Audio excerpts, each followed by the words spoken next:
Hello students, welcome back to chemistry class. Let us continue the lesson atoms and molecules. Today we are going to discuss two problems.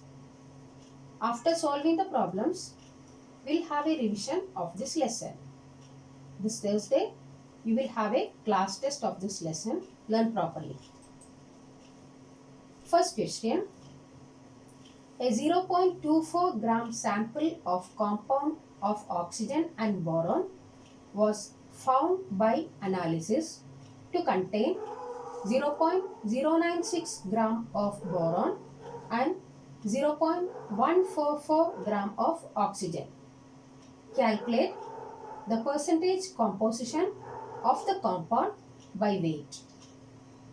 So here it is asked to calculate the percentage composition of the compound. That means you have to calculate the percentage of the different elements present in this compound. Which are the elements present in this compound? Oxygen and boron. So you should calculate the percentage of oxygen and the percentage of boron. Already you have learnt last year how to calculate the percentage of different elements present in a compound. Are you remembering the formula? The formula is percentage composition of an element in a compound is equal to mass of the element divided by mass of the compound into 100.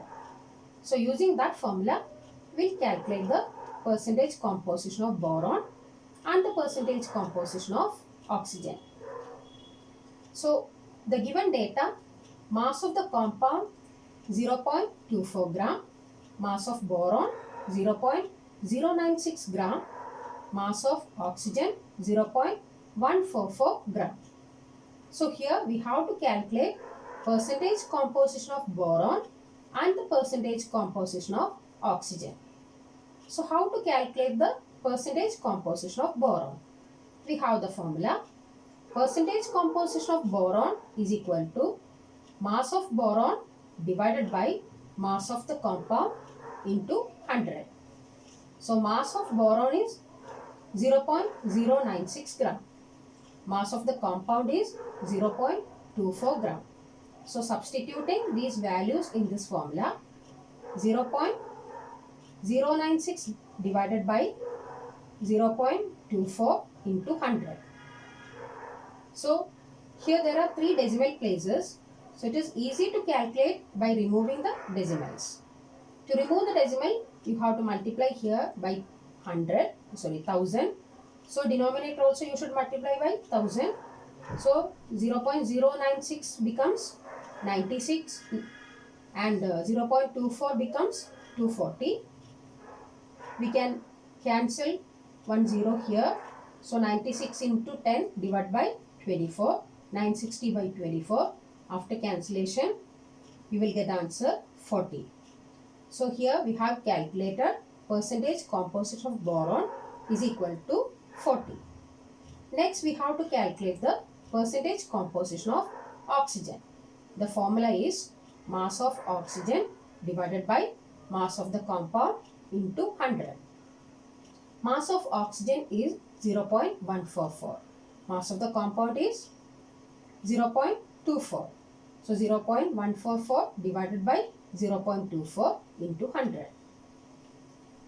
Removing the decimal, 144 divided by 240 into 100. 0 we can cancel. So 440 divided by 24. After cancellation and division, we will get the answer 60. So we have calculated the percentage composition of boron and oxygen. Boron it is 40% and oxygen 60% present in the compound. Next question. When 3.0 gram of carbon is burnt in 8.00 gram of oxygen, 11.00 gram of carbon dioxide is produced. What mass of carbon dioxide will be formed when 3.00 gram of carbon is burnt in 50.00 gram of oxygen? which law of chemical combination will govern your answer? So here it is given 3 gram of carbon is burnt in 8 gram of oxygen.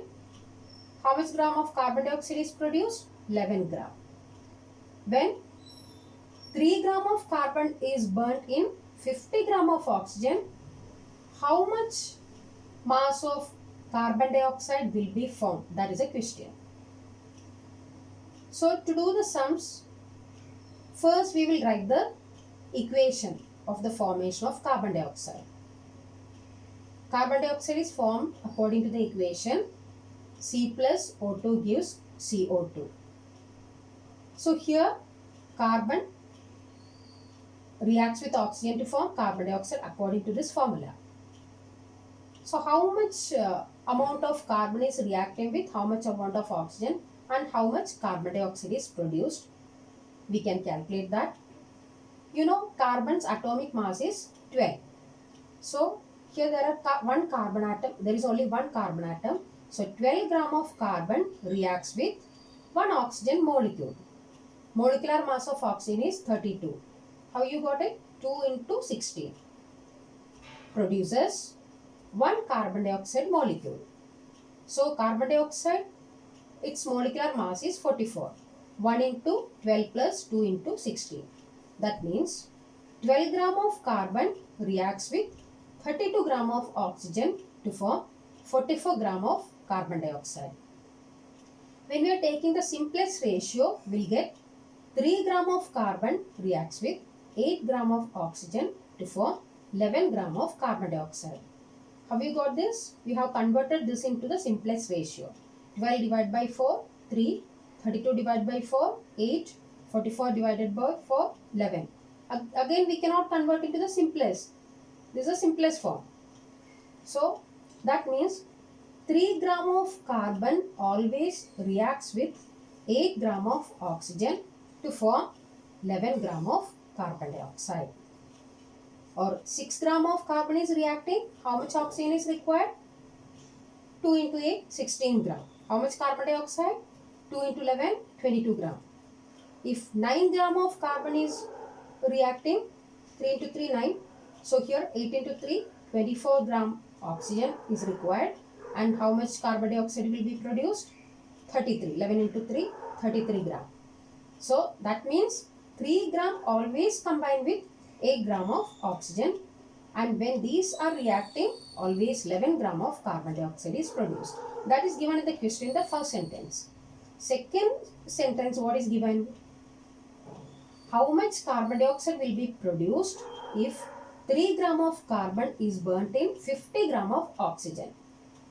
So 50 gram of oxygen is provided also. How much amount of oxygen will be reacting with 3 gram of carbon? Only 8 gram. Remaining 42 gram remain unreacted. It won't react. So, when 3 gram is reacting with 8 gram of oxygen, always 11 gram of carbon dioxide only will be produced. So, in the first case, that is given in the question, 3 gram of carbon is burnt in 8 gram of oxygen to form 11 gram of carbon dioxide. Second case, 3 gram of carbon must combine with 8 gram of oxygen only. That means the remaining amount 50 minus 8, 42 gram of oxygen remain unreacted. It will not react. So the mass of carbon dioxide produced is 11 gram itself. So you have learnt already 2 laws of chemical combination. This question is based on which law? Law of constant proportions. So this is based on the law of constant proportions. Now let us revise this lesson. We have learned 2 laws of chemical combinations. Law of conservation of mass and law of constant proportions. You have to learn the statements of this law. Just writing the law, it is not enough. You have to write the statements also if it is asked. Next we learn Dalton's atomic theory. How many postulates you have studied? There are 6 postulates. Learn it properly. Then you learn symbols of elements. For symbols of elements, you have to learn the table 3.1 given in your page number, textbook page number 34. Make thorough the table. Next we learn what are ions, what are cations and anion. For the different examples we learn what is a polyatomic ion. Then we learn how to write chemical formulae. To write chemical formulae, different examples we have discussed already in previous video classes, and in your textbook also many examples are given. Practice all that. Just will revise with one example. So to write the chemical formulae, first you have to write the, here one example is given, write the formula of potassium oxide. So first you have to write the steps, symbol. Which are the elements present in this? Potassium and oxygen. Their symbol you have to write. Potassium symbol is K, oxygen O. Next step it is, you have to write the charges. Potassium's charge is 1 plus, oxygen it is 2 minus. Then exchange the charges. Potassium charge you have to give for oxygen. The sign is not required, only the number. Oxygen charge you have to, number, valency you have to give for potassium. So you will get the answer K2O1. 1 means we are not writing, so the formula is K2O. So to know the charges of different ions, you should be thorough with the table 3.6 given in your page number 37. If you don't know the charges, you cannot write the formula. So make thorough with the table 3.6 given in your textbook page number 37. Next we learn how to calculate molecular mass. So to calculate molecular mass, you have to add the atomic masses of all the elements present in that compound. So many examples we have done. Practice all those examples. And one example I have explained here, how to calculate the molecular mass of ammonia. Ammonia formula is NH3. So here there is one nitrogen atom. So 1 into atomic mass of nitrogen plus 3 into atomic mass of hydrogen is equal to, atomic mass of nitrogen is 14, 1 into 14 plus 3 into atomic mass of hydrogen is 1. 1 into 14, 14 plus 3 into 1, 3. 14 plus 3, 17 units. So to remember the atomic masses of different elements, you should be thorough with the table 3.2 given in the textbook page number 35. Make thorough the table, then only you can calculate the molecular masses of different substances. Next we learn mole concept. In detail I have explained the previous video classes. Watch the video once again. Then Avogadro number, what is its value? 6.022 into 10 raised to 23. Then we learn what is molar mass. Remember, molar mass and molecular masses are different. Molar mass, it can be atomic mass or molecular mass. If the substance is an atom, its molar mass is equal to atomic mass. If substance is a molecule, molar mass is equal to molecular mass. Then we have discussed some problems related to mole concept. We have solved some problems. So to solve the problems, you have to remember these 4 formulae. If the mass of the substance is given, to calculate the number of moles, you have the formula. Number of moles is equal to mass divided by molar mass. Before that, remember these symbols. Small n is for number of moles, small m for mass, capital M for molar mass, capital N for number of particles. That means number of atoms. If it is an atom, if the substance is a molecule, number of molecules. N0 is the Avogadro number. So if mass is given, to calculate number of moles, we can use this formula. Number of moles is equal to mass by molar mass. So molar mass will not be given in the question. If the given substance, which substance it will be given, so according to that you have to consider the molar mass. If the substance is an atom, consider its atomic mass. If the substance is a molecule, consider its molecular mass. Sometimes you have to calculate the molecular mass. Then next, if number of moles is given, you have to calculate mass, means you have to use this formula. Mass is equal to number of moles into molar mass. Next, if number of particles are given, number of particle means it can be sometimes number of atoms will be given, sometimes number of molecules will be given. For both you can consider number of particles. To calculate number of moles, you should use this formula. Number of moles is equal to number of particles divided by Avogadro number. Avogadro number value also will not be given in the question. It is 6.022 into 10 raised to 23. Sometimes number of moles will be given in the question. You should calculate number of particles using this formula. Number of particles, that means number of atoms. Otherwise, number of molecules depends upon the question. Number of particle is equal to number of moles into Avogadro number. Sometimes mass will be given. You have to calculate the number of particles. So there is no direct formula connecting this mass and number of particles. So in such questions, first you have to calculate the number of moles using this formula, mass divided by molar mass. Substitute the value in this formula and find out the number of particles. Sometimes number of particles will be given, you have to calculate the mass.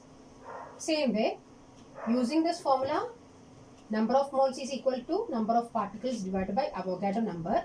Find out number of moles, substitute the value in this formula, calculate mass. Mass is equal to number of moles into molar mass. Using this different formula, different sums we have done. In the video classes also we have discussed. In the classwork also have given. Practice all these. Learn properly. Prepare well for Thursday's test. Thank you.